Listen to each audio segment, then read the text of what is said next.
And we are live. It's your favorite insurance agent, Darnold Jr. If you are watching this live, go ahead in the comments tag and hashtag live. If you are watching the replay, type in the comments hashtag replay. Share this with your friends and family because you are going to want to hear this. I have a phenomenal guest. So I'm Darnold Jr. and you are joining FinLit Live. FinLit Live. FinLit is short for financial literacy. And the reason I started this YouTube station is because my pet peeve growing up was a lot of people weren't teaching about how money works. And if they keep us ignorant about how money works, guess what? They have control of it. So this station is here to educate you so you can have power over your finances, so you could achieve your financial goals. And what I'm going to be doing is interviewing experts across various financial fields. But it's not just me interviewing, but you're going to get the chance to interview the same people and ask your questions, those burning, nagging questions that you had in the back of your mind. And so join me as we welcome our guest for today. I'm super excited to have him, and let's get lit.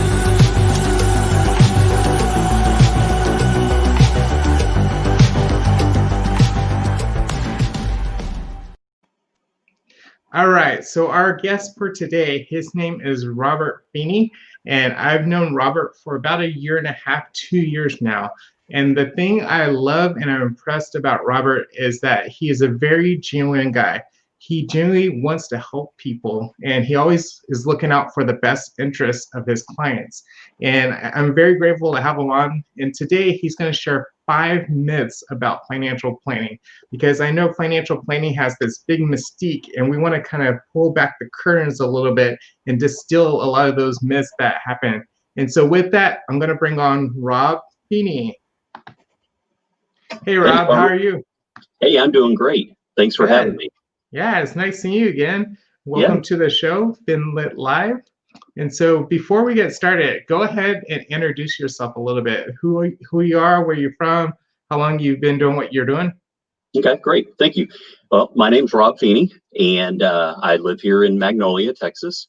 I've been in the Houston area since about the 80s, and I'm happily married. I've got 2 sons and 2 grandkids. So I work with, I do comprehensive financial planning with Centric Wealth here in Houston. And I've been with them for a little bit over a year now. And I've been in the industry a little bit over 5 years. 5 years. Is it treating you well? It is. It is. I really enjoy it because I get to help people, and like you said in the monologue, financial literacy is so important, and it's just something that we're not taught in school. And, many of us go through our whole lives never having any type of financial education, and every generation has to start over instead of us being able to pass wealth on to the next generation.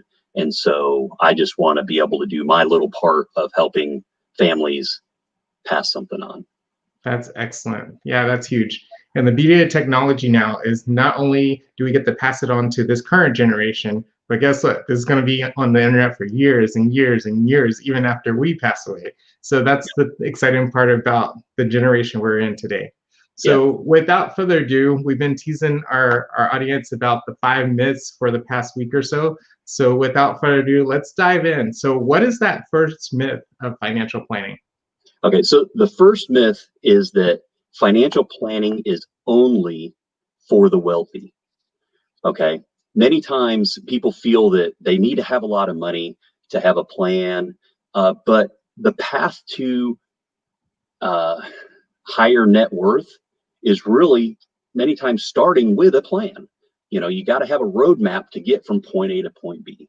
So, like, I always like to use the example, if we're going to be traveling from, here in Houston to Disney World over in Orlando, Florida, are you just going to hop in your car and just start driving? No, you're going to want to, millennials today, they're going to put it into the GPS. Okay. And that's going to tell them how to get there. Me, I'm a little more old school. So I'm going to whip out the map.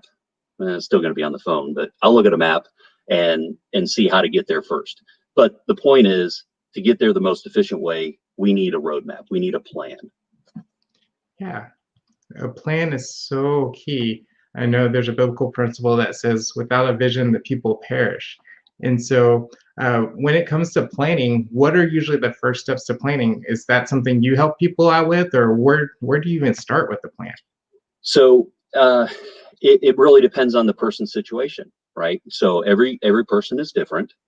So we look at everybody and their current situation. That's not a myth that I was going to talk about today, but and that is, they want to get things in order before they start a plan. And in reality, you just need to start where you're at.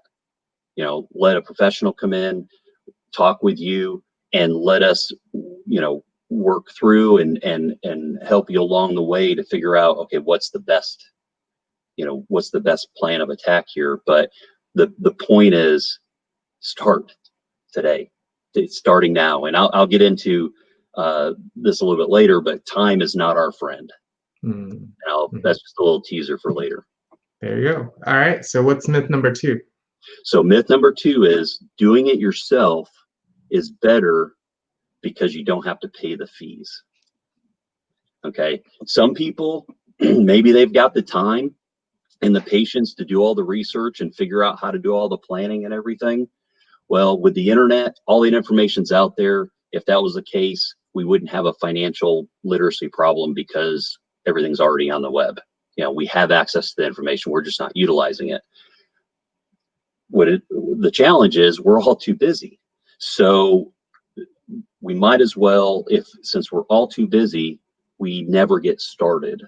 And so that's where doing it yourself is great if you got the time and the research, but working with a good financial planner, we're going to be able to add 4 to 5% worth of value to what you're already currently doing, which is nothing, right?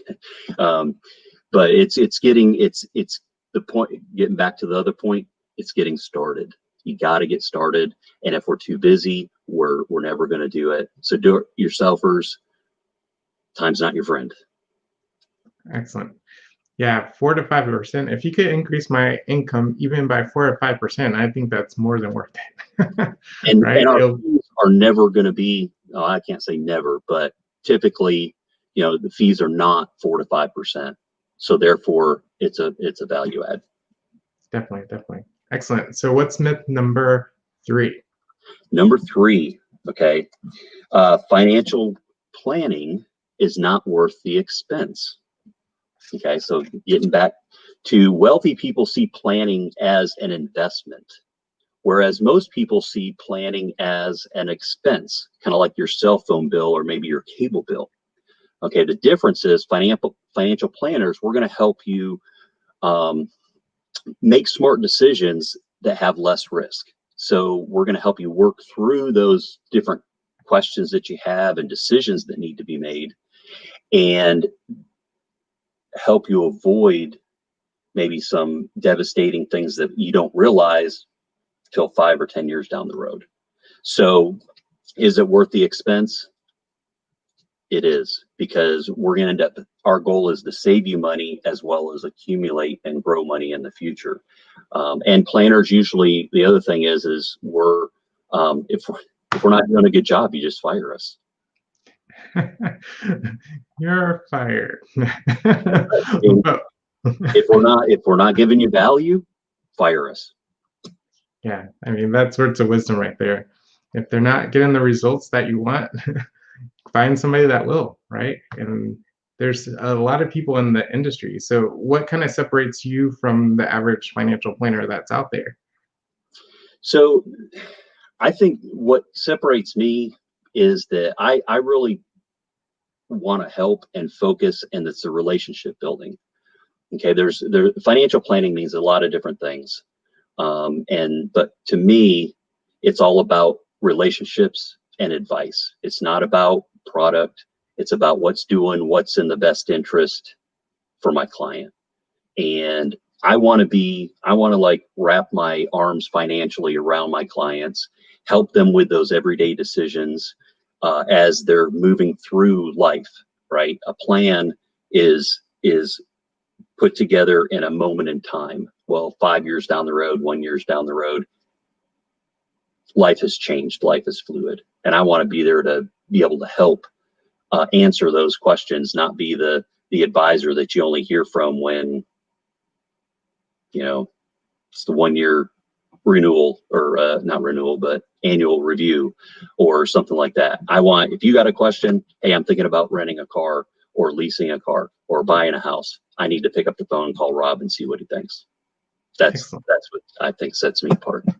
That's huge. So customer service, customer service, customer service. Absolutely. Relationship, relationship, relationship. That's huge. Excellent. So that brings us to myth number 4. What is myth number 4? So once you have a plan, you're set. No. That plan was put into place in a moment in time where you had goals and dreams, and we had certain milestones that we wanted to do, which is great. But life is fluid. So the plan needs to be fluid as well. So when different decisions need to be made, maybe there's life changes, maybe a new baby is born, maybe a change of job, change of marital status, kids going to college, whatever that might be, that could end up modifying the plan. So we need to be able to pivot.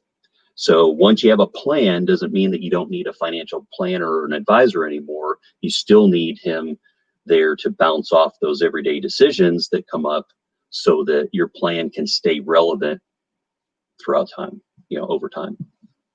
That makes sense. I always heard it's kind of like a rocket. Have you heard this analogy? So a rocket is always off a little bit, but they just got to do the thruster to point it a little bit, and then throughout time, they're slowly adjusting until they actually land on their destination. But if they just kept going the trajectory they were when they initially launched, then it might be 1% initially, but they're going to be way off the mark if they continue on that 1%. So it's constantly readjusting. So that's kind of what I hear what you're saying. Is that pretty accurate? Yeah, absolutely. Yeah, because financial plans typically are a plan put together to achieve a goal at some point in the future. And that could be 10, 20, 30 years down the road. Well, a lot of things change over those 10, 20, 30 years. So we need to pivot and make so that the plan is ultimately successful. And that's what we ultimately want. Excellent. So that brings us to the 5th and final myth. And what do you got? And that is a financial plan is the same for everyone. And that's definitely not true, because everyone is different. Everybody's situation is different. Everybody's goals and dreams are different. So when I sit down with a family, I take a values point of view, meaning I look at what's important to them is going to be what's important to me as we're stepping through this process, and looking at what their goals and dreams are and making sure that is a major part of the plan. And then every time that we evaluate the plan, we're making sure that those goals haven't changed. And if they have, we pivot. If they haven't, then we evaluate, are we on track? Do we need, what do we need to do? So it's all about, it's comprehensive financial planning, but it's customized. It's customized to starting where a particular family is or individual, because I might be talking with somebody that maybe has a lot of debt, and that's what we need to focus on first. Or maybe I'm talking with somebody that kind of has done everything kind of right, but they still need some tweaks, and so their plan's going to be totally different. So the myth is financial planning is the same for everyone, and it's not. It's individualized. So what do you find are some of the fears that you find initial clients have to come into a financial planner, or make people hesitant to even reach out to you? That's a great question. And I think the biggest one is it's the unknown. They think it's too expensive. They think it's just going to be, it's an expense, and it's an investment, because the whole purpose of putting together the plan is to accumulate wealth. Well, if it was an expense like your phone bill, you have no return on investment in the future. Your phone bill is not going to pay you anything or do anything for you. That'd be awesome if it did. Yeah. And so I think that's probably the biggest thing is the unknown. Most people feel that it's really expensive, and the reality is to have a professional financial advisor like on retainer is less than most phone bills or cable bills. Yes. But the return on investment in the future and the wealth that it can build is priceless. Yeah, that's huge. Well, thank you for sharing and addressing those myths, because I know I probably had one, two, or three, or maybe even all of those myths in my head. So you kind of hit that out the park. So that was really amazing. One of the things I really value is books. And as you can see behind me, I have books, and this is only a handful of books. I have a whole another bookcase in front of me, and we have books all over the house, honestly. And so with that, I like you to share what are some of the books that you've read personally in the past that have been very instrumental to your growth and to your knowledge. Okay. So the first, I think this is probably the first financial book that I ever read, and it was back in my 20s, and it's a book called Wealth Without Risk by Charles Givens. And back then, I mean, I was just fresh out of college, but it gave me a little bit of perspective of a little bit of financial education that I didn't have, taught to me. So I mean, it's an easy read. It has some really basic principles in it, and so I would highly recommend that book. The second book is How to Win Friends and Influence People by Dale Carnegie. At first, I didn't really like the name of that book. I felt that it sounds manipulative or something like that. But then when you get into and start reading it, it's like it's common sense. And so it's how we need to be treating people. If to make a friend, you got to be a friend. I really recommend that book for people, just to, how do we need to treat others? How do we need to just associate? That's that one I really like. And then the last one, as you know, I do a lot of mission work. I like to go on mission trips and stuff. So I highly recommend the Bible. However, the Bible's like 66 books. So which book, some people, usually when you read a book, you start at the beginning. Well, you read Genesis and you're like, that's pretty tough. And you put it down after chapter 1 or 2. And then they go, hey, I'm going to read the end of the book. And then you read Revelation and you go, oh, okay, this is really weird. Hey, but we won. So don't read the beginning and don't read the end. I recommend the Gospel of John. So the third book that I would recommend is the Gospel of John. Excellent. The Bible is definitely a good book to read. And then How to Win Friends and Influence People. I've read that one personally too. Very, very eye-opening book. But I have not heard of Wealth Without Risk. So I'm definitely going to be checking that out. I'm going to be Googling it, YouTube it, and see what information is out there. And so to wrap us up, I always like our guests to share what is the greatest lesson. It says business lesson, but it doesn't necessarily have to be business lesson, but the greatest lessons pertaining to financial planning. What has been the greatest lessons you could share with the guests here? So the greatest lesson is time is not your friend. Okay, so when you're young, time encourages procrastination. So when you're young, you're like, hey, I got plenty of time. I don't need to save. I don't need a financial planner. Retirement's 30, 40 years down the road. I got plenty of time. Okay. Then when you're older, you're going, it creates stress and anxiety because you're going, oh, I'm running out of time and I don't have enough time to save. And I don't have, so time is not your friend. So the lesson here is start now, no matter what your financial situation is. You got to start. And let a professional help you navigate that. Because if you never get started, then you're going to end up falling into the stress and anxiety. And I think we have enough of that already. Rarely do I ever hear people say, Darnold, I just saved way too much money in my lifetime. Or, I'm really glad I waited to start saving.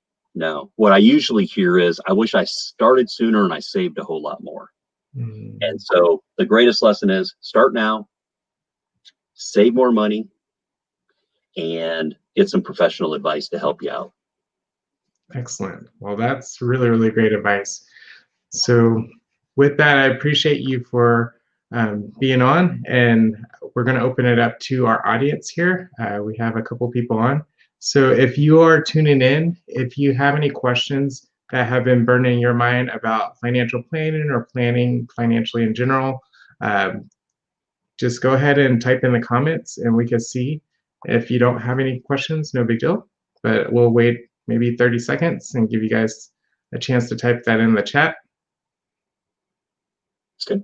Well, again, thank you so much for having me on. I really enjoyed it. Hopefully your listeners have gotten some a nugget or two, and hopefully maybe there's a question or two. Cool. Well, it doesn't look like there's any questions, so go ahead and share your contact information. How can people get a hold of you if they want to contact you? Okay, so the easiest way is to shoot me a text. Texting is the easiest. 713-898-5501. Or you can shoot me an email, and it's rfeeney, it's R, F as in Frank, EENEY, @centricadvisor.com. And then the last thing, if you want to just go to my website, you can, robert-feeney.com. And that's that'll link over to my corporate page over on Centric. Excellent. Well, I typed that in the chat for you. Hopefully I spelled everything correctly. I'm sure you did. So we appreciate you for being on. Thank you for taking time out of your Saturday that you could be spending with your family, eating dinner, and giving those very, very valuable nuggets. I'm pretty sure it's things people are going to be thinking about as they get off. And hopefully, if this has been of a value for you, go ahead and share this with your friends. Go ahead and type in the comment, "This is awesome." My dad said repeat the 5 myths, so we'll go ahead and have Robert do that. So he wants you to repeat the 5 myths. Oh, okay. Repeat the 5 myths. Okay. Myth number 1: financial planning is only for the wealthy. Number 2: doing it yourself is better because you don't have to pay the fees.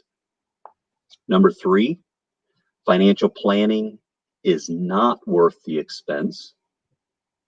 Number 4: once you have a plan, you're all set. And number 5: financial planning is the same for everyone. Excellent. Good question. So if y'all have any other questions, feel free to type that in chat. Otherwise, I appreciate you, Mr. Feeney, and look forward to continuing our relationship. Yep. Thank you so much, Arnold. All right. Have a good one.